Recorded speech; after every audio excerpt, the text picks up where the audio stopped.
মুফতি মোহাম্মদ ফয়জুল করিম, মুফতি মোহাম্মদ ফয়জুল করিম শায়েখে চরমনায়।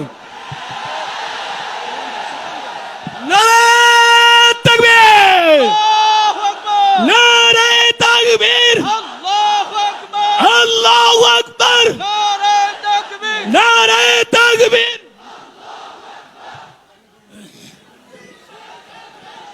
আসসালামু আলাইকুম ওয়া রাহমাতুল্লাহি ওয়া বারাকাতুহু। নাহমাদু ওয়া নুসাল্লি আলা রাসূলিহিল কারীম, আম্মা বাদ।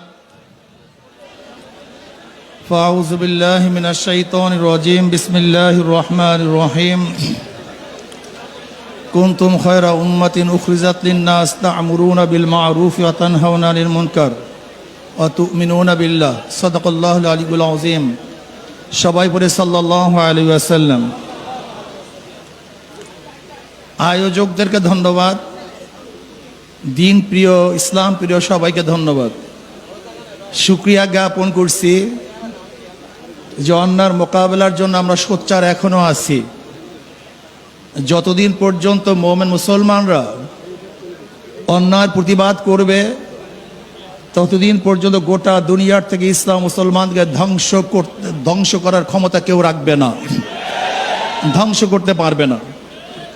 কিন্তু যখন আমাদের মধ্যে প্রতিবাদ বন্ধ হয়ে যাবে, ইসলাম ধ্বংস হয়ে যাবে।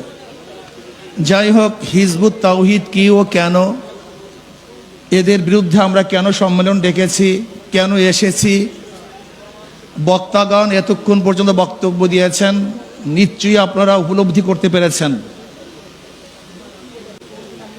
আমি মনে করি এই সম্মেলনের দুইটা দিক, হয়তো হিজবুত তাওহীদ জিরো হবে অথবা হিরো হবে, হয়তোবা জিরো হবে অথবা হিরো হবে। যদি সম্মেলন থেকে কোনো রেজাল্ট আমরা অর্জন করতে না পারি,